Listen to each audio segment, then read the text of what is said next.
What's something a poor kid would understand, but would utterly confuse a rich kid?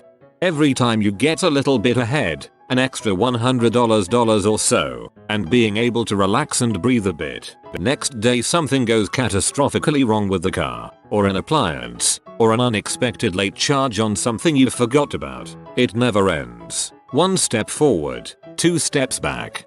It's expensive to be poor. The guilt versus gratitude relationship fight you have when your friends share their food with you. Because on one hand you never have enough money to buy enough food to be fully sated, so that extra from your friends is awesome. But on the other hand you understand how awful it is not to have enough food at lunch, and you don't want to put your friends in that position.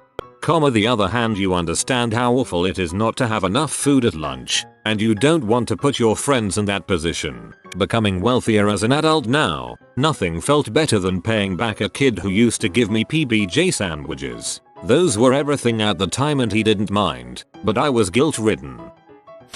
My entire identity revolves around food. I use my spare fun money on food now. I give gifts of food, I take friends out to eat. I give people their fav snacks and candy bars as little surprises. We never had enough as a kid. We went hungry every dang day. And now, I express myself through food. I'll bring friends dinner. I'll bake people's favorites. I'll bring my co-workers entire casseroles. I'll take huge pots of soup to our neighbors. I'm getting emotional right now, just thinking about how important the availability of food is to me. I have an 18-year-old co-worker that doesn't eat lunch during break for our 12-hour shift. So I started packing twice as much and I feed her the extra I bring. I just want all my friends and family to be full, to never have to feel hunger like my family did, like I did. I don't want that for them. I wish I could give you multiple upvotes. Sugar sandwiches for dinner, butter, sugar and bread. We thought it was like dessert for dinner, but my mom told us recently it was because we didn't have any food. For us we had butter and sugar toast for breakfast, since my dad needed the milk for coffee and we were out of peanut butter and jam. Brought it to school for lunch a couple times too, though normally the we're out of food lunch was jam or plastic cheese sandwiches. My parents always managed to find something for dinner, even if it was just a grilled cheese sandwich each. I remember when we would go shopping for school clothes, it was at Walmart or Kmart and it was always the sale items and one size up so we could grow into it. And shoes at least an inch too long. Being really young and getting excited about the power cut, lighting candles etc when really it was because we couldn't afford electricity. Good on your parents for making it a fun event instead of burdening you with the sadness of it all. You get to eat the leftovers which the guest didn't eat, as your parents make the best items for your guests. My Korean family was by no means poor, but man do I feel this one. Back in high school, I was getting flamed for having cheap shoes from Marshalls. Here's something along the lines of how it went. Kid, those shoes are ugly as frick. Me, I agree. I gotta wait for my next paycheck so you can grab some new ones. Kid, why don't you just ask your parents buy you shoes? Me, because they gotta put money in more important places right now. Kid, wait, so your parents don't buy you new shoes? Me, nah, I gotta save up. Kid, look of extreme confusion. The confusion of the kid when he realized that most parents don't buy their kids everything they want was something I won't forget. In typical high school fashion, he then proceeded to tease me for being broke, also explaining to others that the only time I left my home state was for family emergencies was something that they couldn't grasp either. I was a poor kid who was lucky enough to go to a good high school. The downside of that was growing up next to entitled brats. I've seen a girl throw her brand new gold iPhone across the room and not bat an eye because her parents would buy her a new one. Sure enough, the next time I saw her she had one. These are the same kids that crash the new cars they get for their birthdays, get manicures, facials, and eyelash every week despite never working a day in their lives. On the other side, I was scared when I ripped the strap off the backpack I had been using for 4 years. I sewed the dang thing up because I didn't want to stress my mom out with having to find a new one for me. I used it for 2 more years through college until it finally kicked the bucket and I was able to get a new one. getting upset when clothes, shoes, or other basic items are ruined. If I had a hole in my shoe or a stain or tear on my clothes, I had to live with it, at least for a while. I knew kids in the middle and upper classes that would get chewed out for stuff like that, but their parents would usually buy them new stuff right away. That wasn't the case for a lot of kids like me because it just wasn't possible. Most of the clothes I owned were hand-me-downs to begin with. Some of it was found in the garbage. My friend borrowed my long-sleeve Nike shirt, newly purchased from the Salvation Army, and immediately put thumb holes in it. She just laughed as I flipped my crap. Frick you, tenor. My mom whooped my butt over that. Letter. Parents borrowing birthday money to help with bills or buying food and toiletries. Love them to death. They've always worked hard for me and my sister. Oh, and not having health insurance. Not having health insurance, and then getting slammed with hospital bills that you can't pay back because you couldn't even afford food or electric in the first place. That going to the nearest beach is a vacation. Every term our school would do a thing called Scholastic Books. It's like a catalog of books and other educational things that parents can go through, put what they think their child will like and order them. The school gets a percentage of the sales and the kids get an education-filled Christmas unboxing every term. Almost every kid in my class would get at least one thing. Expect me. So, just sitting in the back of class watching other kids showing off their new stuff to each other. One year a kid left before the order came in and the teacher gave his book to me. Rich kids will never know the feeling of being poor, having it noticed and not being shamed for it. It was the only time I ever got a book from Scholastic and I still have it. Side note, I'm all grown up and I'm not super poor. Every term my mum and I pick a class at the local primary school and buy books for every student that doesn't have a book order in that classroom. It's a mixed school, half rich people and half poor people living in a trailer park struggling to get by. I used to love going through the Scholastic catalog and put a check mark next to all the awesome books I wanted, and fill in the order form on the back as if I was going to get them, and then throw the whole thing in the trash because obviously, we weren't going to buy anything like that, but it was fun to pretend like I was going to. Relaxing in an empty parking lot is your friend's car is a typical night out because nobody has anything at home and don't want to be there anyways because it's too stressful. Oof this. I spend many summer nights ugly crying into a small Carvel ice cream in my car just to get away from my house. The actual process of looking at something in a store and debating whether or not it's really something they need or is it something they want before trying to see if they can find a cheaper version. I feel like this also applies to middle class families or at least Asian families, in my experience. Doing without. Most rich kids have never had to contemplate what it is like being without food or living in a cockroach-infested and safe heck hole before. No one should. You have to get creative for entertainment. Rarely had toys and friends definitely couldn't come over. Sugar rice was very common. So was crap on a shingle. White gravy with meat on white bread was at least once a week. Parents constantly busy with work and side jobs and being exhausted all the dang time. Hand-me-downs were new clothes, sharing a room with multiple family members, having to do chores without getting money or a reward, always getting consoles and games like 5 years after they released and everyone was onto new crap. Bruh, there's a lot.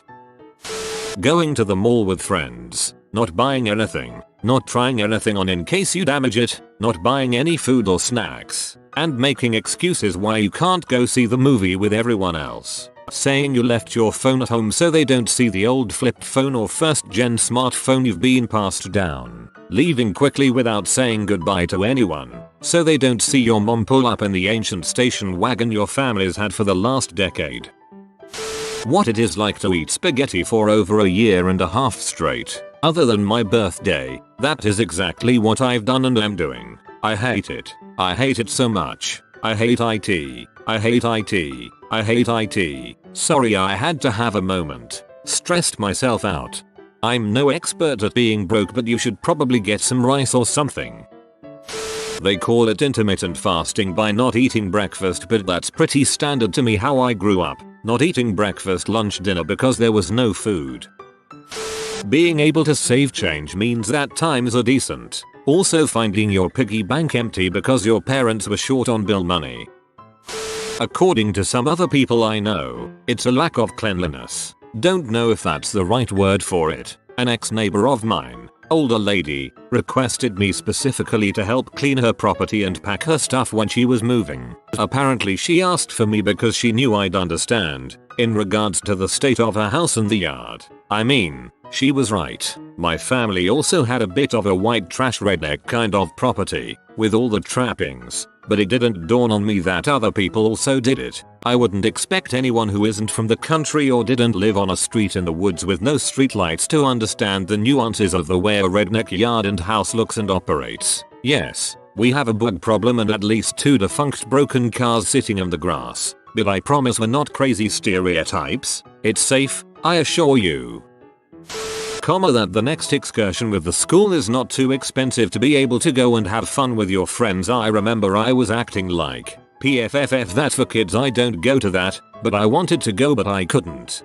Being worried about starting the school year without the books because they've changed them and they're not like last year's and you need new books and they're very expensive. Not saying where you live because you're ashamed to live in the worst building in town. Not being able to buy the new jacket or hoodie that everyone has. And if you're from a rich town like me it's 15 times worse because for them rich it's like normal. Riding your crappy, undersized broken bike to school because your parents are busting their butt at a job they hate just to barely pay the rent. When I was a small and nimble child, my father would slip me into the vents of his client's house to scare the rats out, whereupon my siblings would be waiting to bludgeon them to death with the family soup ladles. We were a whole family of ratters. We lived rats, killed rats and, when times were tough, ate rats too. Sounds like a young Charlie Kelly. Go to walk in the center of the street when it's late at night. You order all the toppings when it's no extra price. Don't buy the dollar water from the street vendor. 40. Too tall boys when it comes to price point. Double cheeseburger with mac sauce. They sell liquor if you know how to order in cash only dine-ins. You fold the bill and hold in your fingers between middle and ring as you high-five to exchange. If they come with a crew you bail. Goya. Your mother says it's dinner time. You eat what she can afford to make or go hungry, no exceptions. Or proudly teaching your child there is nothing wrong to shop in the reduced section of the supermarket or visit a charity shop and have them love the savings they get by doing so and beg you to go back for more cheap deals. Driving with the check engine light on all the time. Can't get a new car. Can't get it fixed, but have to take it to get to work so you can make rent. Just drive and hope it doesn't stall out or blow up.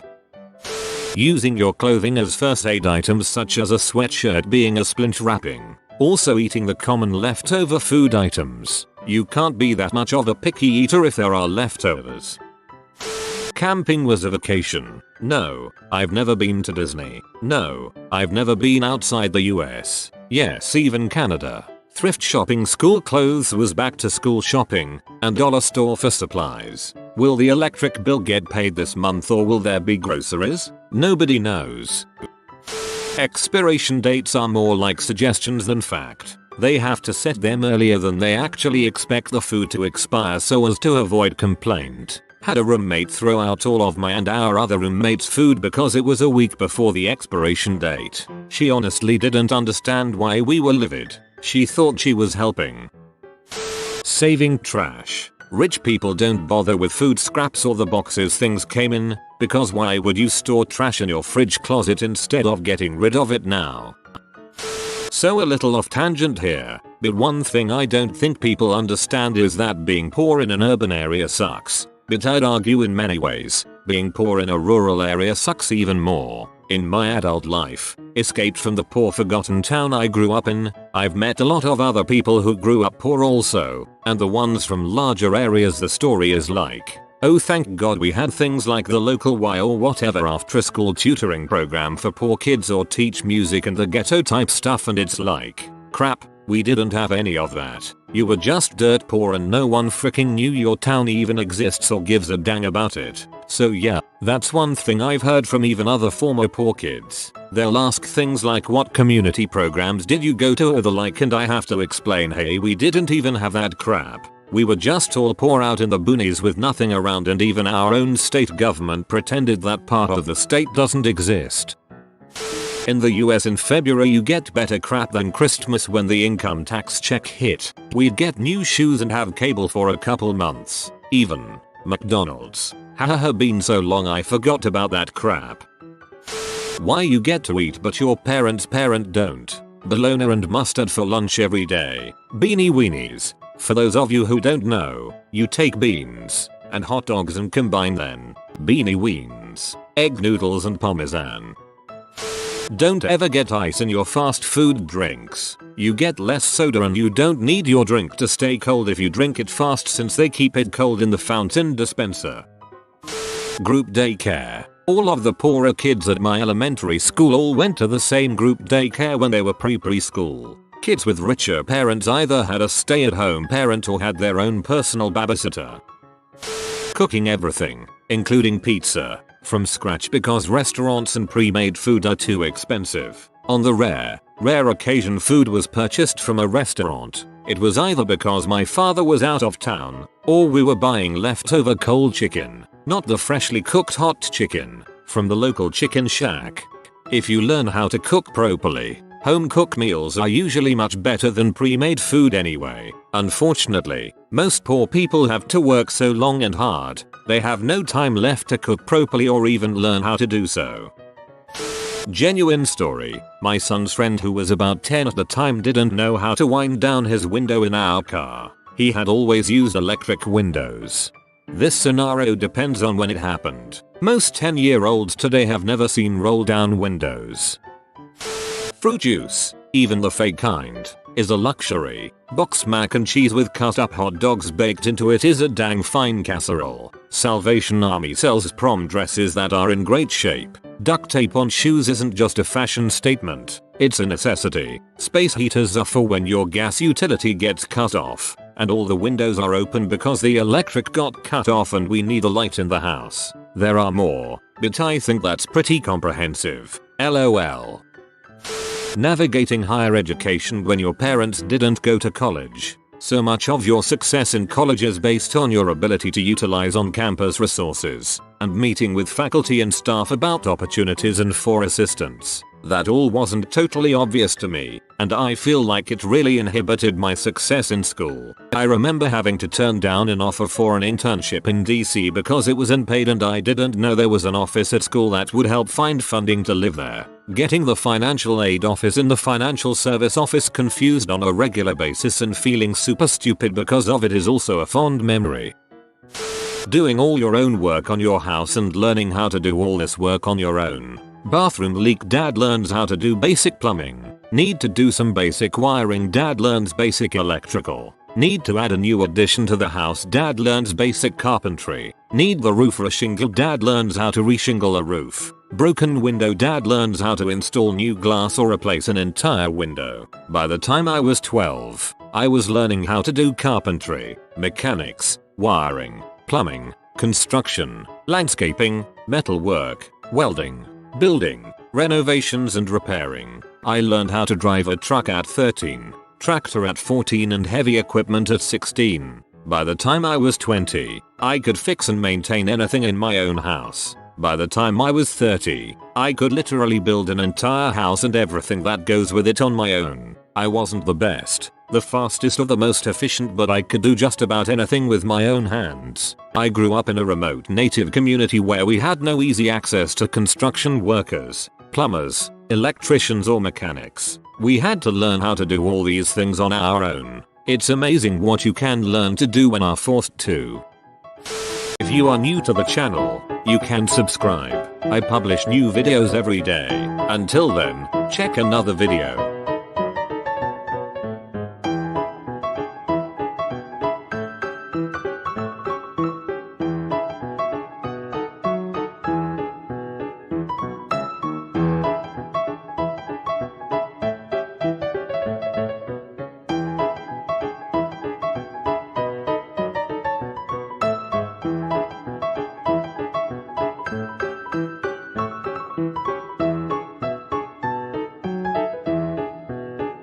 Bye for now.